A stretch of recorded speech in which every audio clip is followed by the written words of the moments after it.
नमस्कार दोस्तों, स्वागत है आपको अपने चैनल एग्जाम हैप्पी में। दोस्तों, मैं यहाँ पे आपको इस चैनल के अंतर्गत विभिन्न राज्यों में हुए शिक्षक पात्रता परीक्षा के महत्वपूर्ण प्रश्नों के 10 वर्षों यानी 2011 से अब तक जो भी एग्जाम हुए हैं उसमें जो विभिन्न राज्यों में आए हुए प्रश्न हैं, मैं उनको यहाँ पर आपको हल करवा रहा हूँ। तो यदि आप भी शिक्षक पात्रता परीक्षा से जुड़े हुए हैं, चाहे वो किसी राज्य से आप जुड़े हुए हों, तो आप इन 10 वर्षों के प्रश्न पत्र को यदि आप हल कर लेते हैं फ्रेंड्स, तो आपके अवश्य ही, चाहे वो जिसके अंतर्गत हो, तो यहाँ पर मैं आपको सामाजिक विज्ञान के अंतर्गत बता रहा हूँ, तो आप अवश्य ही बहुत अच्छे मार्क्स यानी 70 to 80% मार्क्स आप ला सकते हैं। क्योंकि मैं इसमें वैसे सारे चीजों को बता रहा हूँ कि आपको क्या पढ़ना है, नहीं पढ़ना है, किस टॉपिक से पढ़ना है। तो जो मैं अगर इंडिकेट करता हूँ आप उस पर ध्यान देते हुए तैयारी करते हैं तो आप अवश्य ही बहुत अच्छे मार्क्स ला सकते हैं। तो चलिए फ्रेंड्स, देखते हैं प्रश्न कि क्या है और किस स्टेट में आया हुआ है। तो देखिए, यहाँ पे बोला जा रहा है, प्रजातंत्र को जनता का, जनता के लिए और जनता के द्वारा किया गया शासन है, यह कथन किसका है। तो फ्रेंड्स, आप यहाँ पर जो है कि भारतीय राज्य व्यवस्था के अंतर्गत, यहाँ पर जो पॉलिटिकल साइंस के अंतर्गत, आपको राजनीति शास्त्र के अंतर्गत आप कह लीजिए, इस तरह का यहाँ पे क्या होता है कि उसमें बहुत से लोगों ने, जैसे चर्चिल ने हो गया, लिंकन ने हो गया, वाशिंगटन ने, विभिन्न लोगों ने भारतीय जो राजतंत्र उसके लिए जो है यहाँ पे प्रजातंत्र के लिए कुछ न कुछ बातों को बोला गया है। सभी का कुछ न कुछ स्टेटमेंट है, तर्क है। वो तर्क किसने दिया है तो ये आप एक बार देख लेंगे, जिसमें कुछ महत्वपूर्ण लोगों का नाम दिया गया है। इन लोगों के नाम के अनुसार आप जरूर इनके स्टेटमेंट को देख लेंगे कि उन्होंने भारतीय संविधान के अंतर्गत जो भी यहाँ पे जो है ये प्रजातंत्र के अंतर्गत जो कोटेशन दिया गया है, जो आपका स्टेटमेंट दिया गया है, वो क्या है। तो सबसे पहले यहाँ पे देखिए, ये प्रश्न आपका है बीटेट 2011 का है, आरटेट 2014 का है, सीजीटेट 2016 का है। तो इस तरह से प्रश्न बार बार से निकल के आते रहते हैं, आप भी तैयारी कर लेंगे। तो देखिए, पहला ऑप्शन है अब्राहम लिंकन, दूसरा ऑप्शन है जॉर्ज वाशिंगटन, और तीसरा ऑप्शन है रूजवेल्ट, और चौथा ऑप्शन है विंस्टन चर्चिल। तो आइए फ्रेंड्स, इसका आंसर क्या होगा, मैं आपको थोड़ा सा डीपली बता दूं कि इसका आंसर जो है अब्राहम लिंकन होगा। क्योंकि अब्राहम लिंकन ने ही जो हमारा भारतीय प्रजातंत्र है उनके बारे में उन्होंने कहा था, प्रजातंत्र के बारे में उन्होंने कहा था कि जो हमारा भारतीय प्रजातंत्र है वो किसका है। तो उन्होंने बोला कि भारतीय प्रजातंत्र जो है वो भारत की जनता के लिए है, जनता के द्वारा किया गया शासन है, यानी जनता का है, जनता के लिए है, जनता के द्वारा जो किया गया शासन होता है वही जो है आपका प्रजातंत्र सही होता है। इन्होंने कहा था, तो इनका स्टेटमेंट यहाँ पर है अब्राहम लिंकन होगा। ठीक है, तो इसमें आप देख रहे हैं, यानी अब्राहम लिंकन के द्वारा कहा गया था कि प्रजातंत्र को किसका बताया गया, जनता का, जनता के लिए और जनता के द्वारा किया गया शासन बताया गया अब्राहम लिंकन के द्वारा। तो चलिए फ्रेंड्स, इसका स्क्रीनशॉट ले लेंगे आप। हम आते हैं नेक्स्ट प्रश्न को लेकर के। नेक्स्ट प्रश्न देखते हैं फ्रेंड्स, यहाँ पे आपका निकल के आया है कि सेलुलर जेल को किस नाम से जाना जाता था। ठीक है, सेलुलर जेल जो था वो अभी सेलुलर जेल जाना जाता है, लेकिन उसके पहले वह किस नाम से जाना जाता था वो आपको यहाँ पे पूछा जा रहा है। देखिए, ये आपका आया है बीटेट 2011 का है, एस्टेट 2014 का सामाजिक विज्ञान के अंतर्गत आया हुआ प्रश्न है। तो आप बताएंगे फ्रेंड्स, सेलुलर जेल को किस नाम से जाना जाता था। इसके 4 ऑप्शन है, अंग्रेजी जेल है, काला पानी है, बड़ी जेल है और रुग्ण जेल है। ठीक है, इसमें कौन सा जेल को हम सेलुलर जेल के नाम से जानते हैं। तो फ्रेंड्स, आपको हम थोड़ा यहाँ पे बता देते हैं कि लोगों को सबसे पहले जो अंग्रेजों के द्वारा यहाँ पे जो बनाया गया था सजा देने के लिए, वो सजा होती थी काला पानी की सजा। ठीक है, जो सजा होती थी सबसे पहले काला पानी की सजा, जो कि बहुत ही अत्यंत दयनीय सजा थी, जो बहुत ही भयानक सजा जिसको कहा जाएगा, जिससे कोई मिलने नहीं जा सकता था, लोग लगभग मर ही जाते थे। तो उसको जो काला पानी की सजा कहा जाता था, उसी का नाम यहाँ पे परिवर्तित करके आपको अब जो है वो सेलुलर जेल कर दिया गया है। यानी काला पानी जो जेल होता था, काला पानी की जो सजा होती थी, उसी का नाम यहाँ पर आपको चेंज करके अब क्या कर दिया गया है, सेलुलर जेल कर दिया गया। तो अब आप जान गए होंगे कि सेलुलर जेल को किस नाम से जाना जाता था। तो पहले सेलुलर जेल को काला पानी के नाम से जाना जाता था। तो आइए देखते हैं ऑप्शन। तो पहला है अंग्रेजी जेल, ये नहीं होगा। देखिए, काला पानी आपके पास निकल के आ रहा है, इसका आंसर जो है काला पानी है, और बाकी ये सब नहीं होंगे। तो इस तरह से अब आप जान गए फ्रेंड्स, सेलुलर जेल को किस नाम से जाना जाता था। तो सेलुलर जेल को काला पानी के नाम से जाना जाता था। स्क्रीनशॉट ले ले, फिर नेक्स्ट प्रश्न लेकर के आते हैं। चलिए क्वेश्चन नंबर 3 देख लेते हैं फ्रेंड्स। किस जानवर को रेगिस्तान का जहाज कहा जाता है। बहुत ही अच्छे प्रश्न है, बहुत ही अच्छा प्रश्न है, लगभग आप लोग जानते होंगे, बहुत ही अच्छी बात है।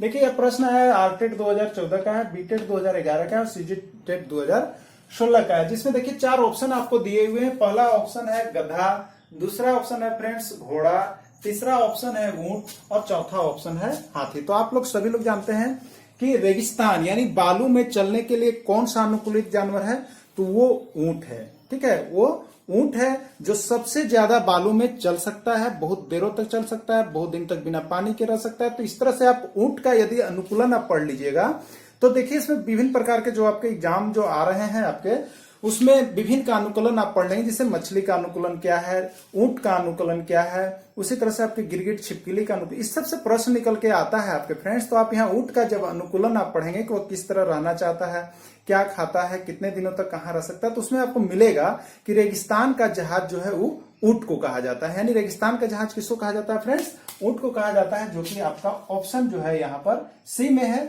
इसलिए यह सब ऑप्शन आपका समाप्त हो गया है, सिर्फ आपका ऑप्शन सही हो गया सी। तो इस तरह का प्रश्न छोटा छोटा निकल के आता है, आप देख लेंगे। देखिए विभिन्न एग्जाम में आए हुए, अगर आप तैयारी करते हैं 10 वर्ष का प्रश्न बना लेते हैं तो लगभग आपके अच्छे एग्जाम जाते हैं, कुछ न कुछ उससे आते रहते हैं, क्योंकि हम आपको बता भी रहे हैं कि कौन सा टॉपिक पढ़ना है, तो उस टॉपिक को आप पढ़ लेंगे। ठीक है, तो आइए चलते हैं नेक्स्ट प्रश्न क्वेश्चन नंबर 4 की। और क्या है, देखिए फ्रेंड्स क्वेश्चन नंबर 4 है, सती प्रथा को समाप्त करने में किसकी महत्वपूर्ण भूमिका थी। यानी आपसे पूछा जा रहा है कि सती प्रथा जो पहले एक चल रही थी प्रथा थी, जो अब प्रथा वो सब नहीं है, तो सती प्रथा आखिर किसी समाप्त किया होगा, तो उस सती प्रथा को समाप्त करने में किनकी महत्वपूर्ण भूमिका रही है, उस ऑप्शन को आपको यहाँ पर देखना है। तो फ्रेंड्स आप सती प्रथा को एक बार पढ़ लीजिएगा, क्योंकि सती प्रथा से प्रश्न निकल के आते हैं। इसमें मान लीजिए कि ऑप्शन कुछ है, अगला ऑप्शन कुछ और दे दे, उसका डेट दे दे, बहुत सारी बातों का समावेश किया जाता है। तो मैं आपको थोड़ा सती प्रथा के बारे में आपको बता दूं कि सती प्रथा क्या थी।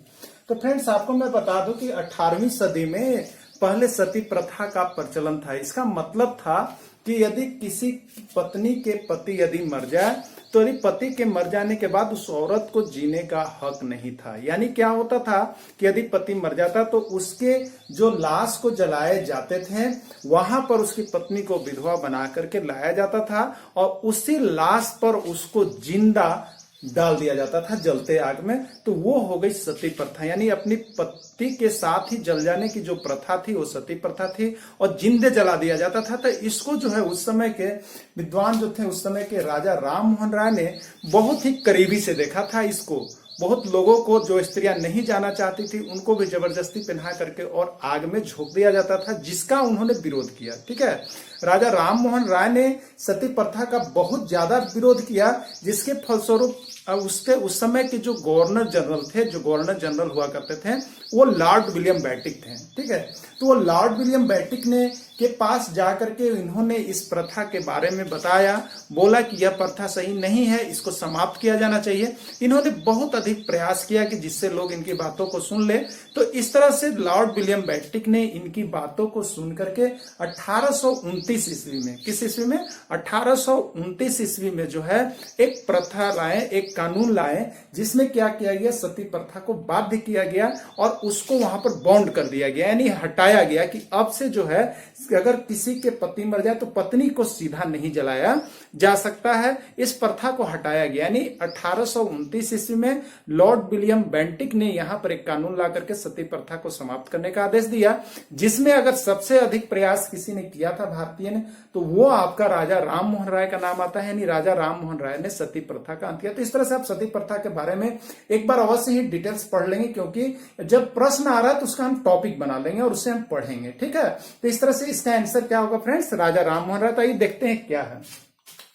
केशव चंद्र सेन ये नहीं है। देखिए आपका ऑप्शन आ गया राजा राम मोहन राय, ईश्वर चंद्र ये भी नहीं होंगे और स्वामी विवेकानंद ये भी नहीं होते। इस तरह से आपके ऑप्शन कौन होंगे, राजा राम मोहन राय। देखिए कितने बार आए हैं, आरटेट में आए हैं, बीटेट में आए हैं, सीजीटेट में आए। तो फ्रेंड्स इस तरह का प्रश्न आपको निकल के आते रहता है। तो आप इस तरह के प्रश्न को यदि एक बार बना लेते हैं तो लगभग इससे किसी भी तरह का, जैसे यदि आपसे पूछ दिया जाता है कि सती प्रथा का अंत कब किया गया, तो वहां पे आपको हो जाएगा कि 1829 में। सती प्रथा का अंत कौन सा गवर्नर जनरल ने किया, तो आपका अब आंसर हो जाएगा लॉर्ड विलियम बेंटिक हो गया।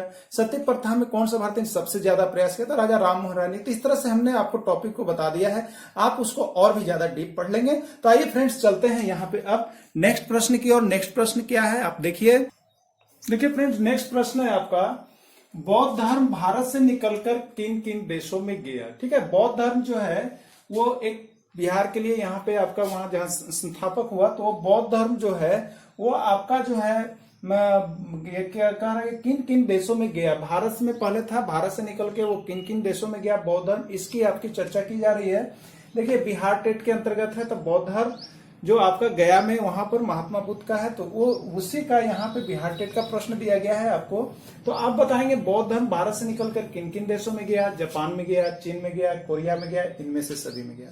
तो फ्रेंड्स आपको मैं बता दूं कि जैसे जैसे बौद्ध धर्म की संगतियां बढ़ती गई, जैसे जैसे लोग बौद्ध धर्म को ग्रहण करते गए, उनसे उन्हें बहुत अच्छा फायदा मिला। तो वे लोग क्या किए कि इस धर्म का प्रचार करने लगे, इस धर्म का प्रचार करने लगे, जिनमें प्रमुख प्रचारक लोग भिन्न भिन्न हैं। तो जो प्रचार करने लगे, तो प्रचार करते हुए वो इनको विभिन्न देशों में फैलाने लगे कि जिससे बौद्ध धर्मों की संख्या बढ़े।